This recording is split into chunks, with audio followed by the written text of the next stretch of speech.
Las propiedades reológicas permiten estudiar cómo se comportan los materiales cuando se les aplican fuerzas, es decir, cómo fluyen, se deforman o se compactan. En el caso de los sólidos pulverulentos, como harinas y azúcares o polvos farmacéuticos, estas propiedades determinan qué tan fácil o qué tan difícil es que el polvo fluya durante una manipulación o su procesamiento propio. En la industria farmacéutica, la fluidez de un polvo es fundamental porque afecta a todas las etapas de producción, ya sea en el mezclado, en llenar las cápsulas o en la compresión de tabletas, asimismo en su envasado. Si un polvo no fluye bien, puede apelmazarse, generando obstrucciones y produciendo dosis irregulares, lo que pone en riesgo la calidad del medicamento. Entre los parámetros más importantes, empecemos con la densidad aparente. Esta densidad aparente se obtiene cuando el polvo está suelto, representando un espacio total que ocupa con aire entre las partículas. Y ahí se calcula lo que es la masa sobre el volumen aparente, es decir, el volumen inicial o el volumen de aquel polvo que es sin aplicarle una fuerza externa. Ahora, la densidad compactada se mide después de golpear o de vibrar el polvo, eliminando partes de aire y mostrando su capacidad de empaquetarse. Esta se determina por la fórmula de que es la masa sobre el volumen compactado, es decir, el volumen que ya después tú le aplicas una fuerza externa. Por ende, si observamos en la gráfica, el volumen compactado vendría a ser menor al volumen aparente. Y en cuanto a las relaciones de las densidades, estas serían inversas. Ahora, en cuanto al índice de Carr y el índice de Hassner, van a medir todo, tanto las relaciones de ambas densidades ya estipuladas, aparentes y compactadas. Es decir, que el índice de Carr lo que va a hacer es medirte las densidades, la relación de las densidades de manera indirecta, expresándolas en porcentaje. Y eso se calcula como la fórmula, que es la densidad compactada menos la densidad aparente sobre la densidad compactada, todo esto por 100. En cambio, el índice de Hassner te mide lo que es el comportamiento del polvo, pero esta vez de manera directa, aplicando la relación de las densidades de manera directa, es decir, la densidad compactada sobre la densidad aparente. Ambas indican que también fluye el polvo. Valores bajos significan buena fluidez, como apreciamos en las gráficas. Y valores altos indican que es una tendencia a apelmazamiento o a compactación. El ángulo de reposo es el ángulo que se forma el polvo al caer y amontonarse, formarse un pequeño cono, en el cual este ángulo pequeño indica si es que si presenta una buena fluidez, mientras que el ángulo grande revela una cohesión entre las partículas.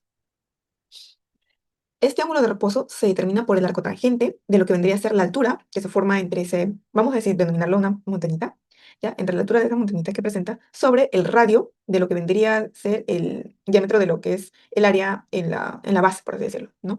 En cuanto a la velocidad de flujo, esta se determina por el tiempo que demora o que tarda el volumen total del polvo en pasar por un cilindro hueco, ¿ya? Y se determina que la velocidad de flujo es igual a lo que es la masa sobre el tiempo en segundos. Estas pruebas nos permiten evaluar la relación entre el tamaño, la forma y la densidad de las partículas con su comportamiento de flujo. Entre las influencias internas tenemos las propiedades del polvo tales como el tamaño de la partícula, la distribución de tamaño, la forma, la textura superficial, el área superficial, la porosidad superficial, la densidad y el comportamiento de Imbra. Ahora, las influencias externas influyen en las condiciones ambientales y otros factores, tales como en el procesamiento y su manipulación. Tenemos la humedad, ¿no? Que son las condiciones ambientales y los procesos de humectación, la temperatura, las condiciones ambientales y los procesos de secado que pueden sufrir, lo que es la presión de aire, dependiendo de la altitud, y se trabaja con una atmósfera inerte de alta presión, el caudal del gas, lo que es la consolidación aplicada, por ejemplo, los cilios o durante los procesos de compactación propios.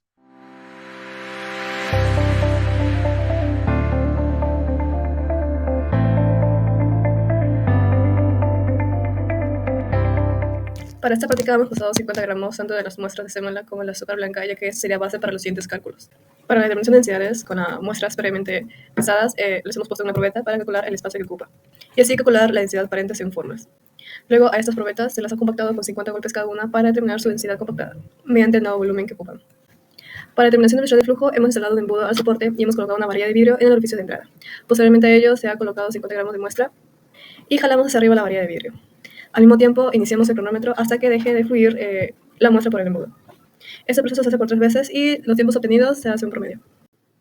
Para determinación del ángulo de reposo, necesitamos una hoja y para ello medimos el largo y el ancho para obtener su área. Posteriormente de ello, llevamos a la balanza analítica para lograr pesarla.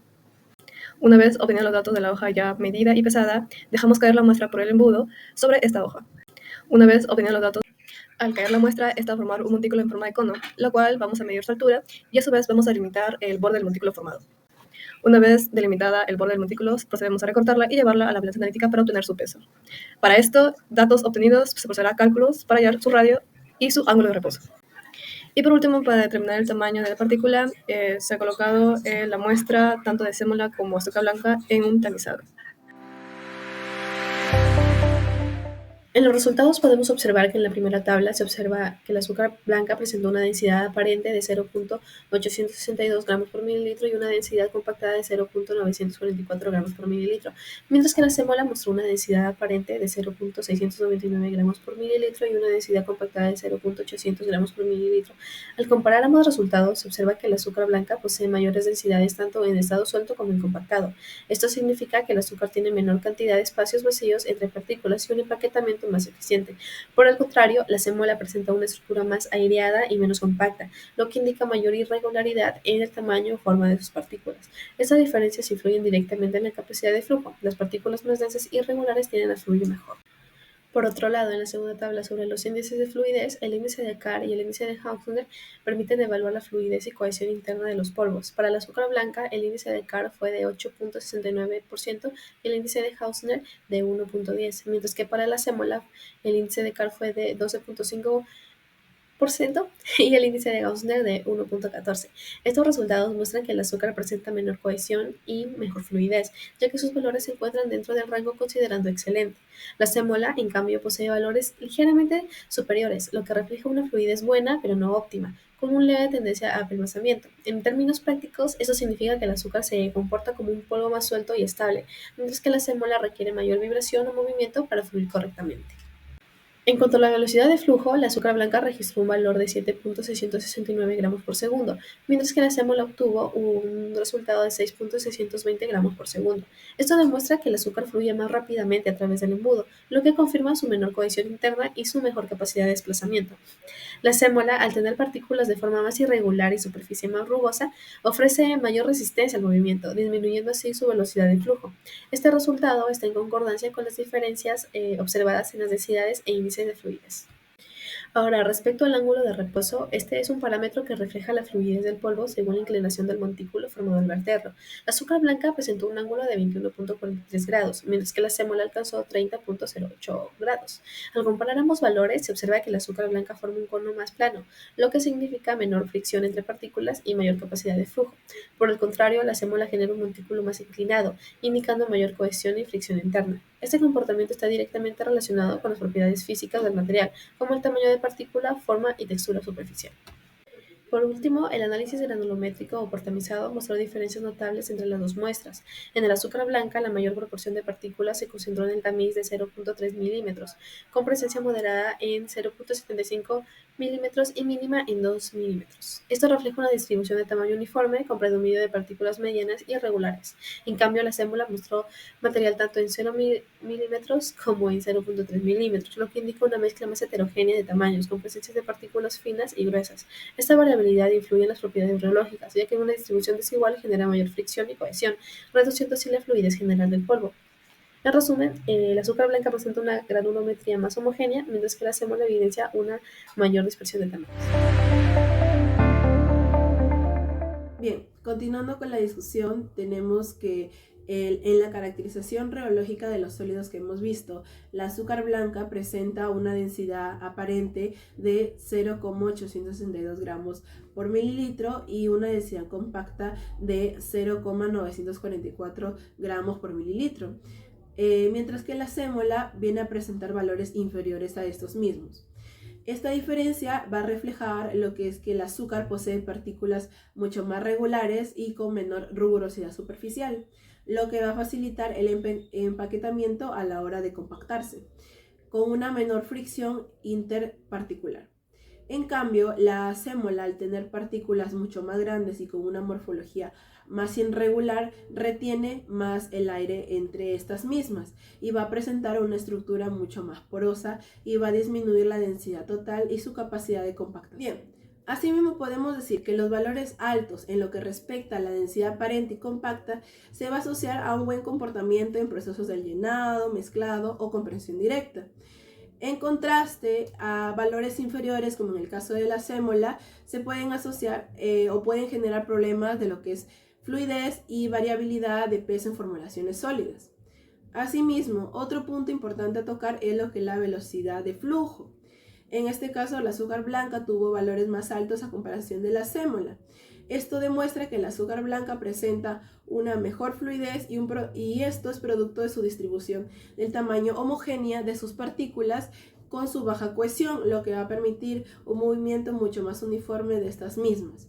En contraste a la sémola, que va a presentar un flujo más lento y discontinuo explicado por su mayor fricción interna y su menor densidad de empaque, factores que van a dificultar el desplazamiento libre de sus partículas. Bien, ahora para enfatizar lo que hemos mencionado anteriormente y recalcar ciertos puntos, tenemos este artículo, lo cual es una revisión completa sobre las propiedades reológicas de polvos farmacéuticos, mencionando la densidad compacta, la densidad aparente, la fluidez, la cohesión, la fricción, entre otras. Asimismo, el autor explica en su mismo artículo que la densidad aparente es el grado de aireación o de aire o de vacíos entre partículas, mientras que la densidad compacta va a reflejar o se va a medir cuando estas se acomodan y son sometidas a golpes o a vibraciones.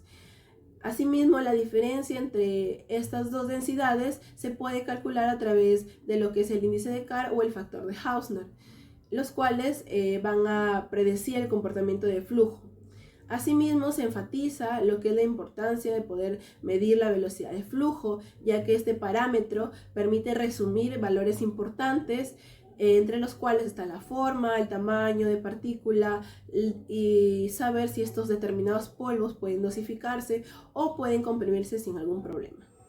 Discusión. Los resultados obtenidos muestran que el azúcar blanca presenta una fluidez excelente, el cual fue medido a través de 3 parámetros fundamentales. En la práctica se obtuvo que el índice de Carr fue de 8,69%, el cual se encuentra en el rango del 0 al 10%. Asimismo, un índice de Hausner de 1,1, el cual está dentro del intervalo de 1,09 a 1,10. Por otro lado, se obtuvo que el ángulo de reposo fue de 21,43 grados, el cual es inferior al umbral de 25 grados, lo que refleja poca cohesión y buena capacidad de flujo. Esta fluidez se manifiesta en la formación de un montículo bajo y ancho, el cual es atribuido a la forma más regular y esférica de sus partículas. Esto facilita el movimiento y evita la compactación. Por otro lado, la sémola muestra una fluidez muy buena, con un índice de Carr de 12,50% y un índice de Hausner de 1,14. Ambos valores son ligeramente superiores. También presenta un ángulo de reposo de 30,08 grados. Todo ello está en el límite entre excelente y de buena fluidez. También se forma un montículo más alto y estrecho. Esto se debe a la forma irregular y cohesiva de sus partículas, que aumentan la resistencia al movimiento y favorece una mayor compactación.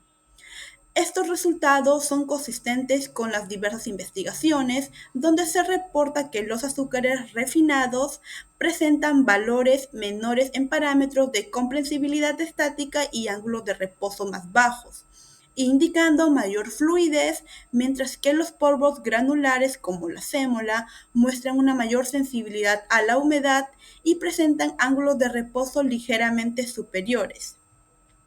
Finalmente, los índices de Carr y Hausner miden la comprensibilidad estática asociada a la facilidad con la que un polvo puede ser compacto bajo presión, mientras que el ángulo de reposo evalúa el flujo dinámico y es especialmente sensible a la morfología y cohesión entre partículas.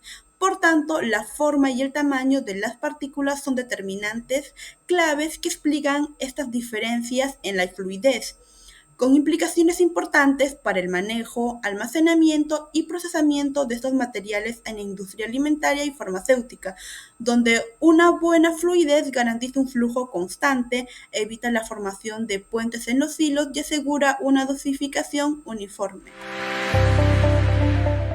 Con base a los resultados observados, se aprecia claramente que el tamaño y la forma de la partícula influyen mucho en lo que es la fluidez del polvo. El azúcar blanco, con partículas más redondas y pequeñas, mostró mejor velocidad de flujo y menor ángulo de reposo, lo que significa que fluye con mayor facilidad. En cambio, la sémola, que tiene partículas más grandes y angulares, presentó una fluidez menor y un ángulo de reposo mayor, reflejando más su cohesión y la dificultad para deslizarse. En pocas palabras, mientras más fina y redonda es la partícula, mejor va a fluir. Cuando es más grande y rugosa, se va a trabar más o va a dificultarse. Algo importante para esto es para poder diseñar y procesar polvos en las industrias, como en la industria farmacéutica, en la industria alimentaria y en la industria química, donde un buen flujo evita atascos, errores en el llenado y la pérdida del producto. La caracterización reológica de polvos en la industria farmacéutica es crítica porque nos ayuda a garantizar procesos reproducibles y productos seguros. Dentro de esta tenemos 3 ejemplos. El primero, la fluidez del polvo para asegurar el buen llenado de comprimidos y cápsulas. Aquí se mide cómo fluye el polvo por gravedad. Aquí utilizamos el tiempo de flujo y el ángulo de reposo. Si el polvo fluye bien, las máquinas van a dosificar cantidades uniformes, evitando comprimidos con peso desigual. Cuando el flujo es pobre, este se corrige con glindantes como la sílice o los cambios en la granulometría. Luego tenemos la compresibilidad para seleccionar la mejor formulación del comprimido. Aquí se evalúa cómo disminuye el volumen del polvo al ser comprimido, como por ejemplo el índice de Carr de Hausner. Esto ayuda a presidir si el polvo formará comprimidos firmes y estables, sin agrietarse o deformarse. Así se van a seleccionar excipientes adecuados y parámetros de comprensiones correctos. Asimismo, tenemos la cohesión del polvo para evitar lo que es la aglomeración y atascos en maquinaria. Aquí se mide la tendencia de las partículas a pegarse entre sí. Por ejemplo, los polvos muy cohesivos causan obstrucciones en tolvas y alimentarias o van a dificultar lo que a la mezcla de principios activos con excipiente. Además, conocer su cohesión nos va a permitir ajustar lo que es la humedad, tamaño de partícula o ajustar en este caso agentes antiglomerantes. Bien, para la propuesta innovadora tenemos una metodología de caracterización reológica semiautomatizada de bajo costo, en la que consiste en una cámara de alta resolución, como la de un teléfono móvil con trípode fijo, para registrar el flujo del polvo y la formación del ángulo de reposo, analizando posteriormente los datos mediante el programa libre ImageHot, que permite calcular el ángulo de manera precisa a partir de imágenes calibradas. De esta forma se reduce la subjetividad del observador y se obtiene una medición más reproducible sin la necesidad de adquirir equipos sofisticados. Asimismo, se plantea la construcción de un embudo estandarizado de acrílico o aluminio con válvula regulable, diseñado por los mismos estudiantes, que, mediante esto nos pueda permitir controlar de manera uniforme el flujo de salida del polvo, mejorando la repetibilidad del ensayo de velocidad del flujo. Además, sugiere esta propuesta incorporar un mini desecador artesanal con gel de sílice o cloruro de calcio para mantener constante la humedad de las muestras, lo que evitaría variaciones en los resultados debidos al ambiente.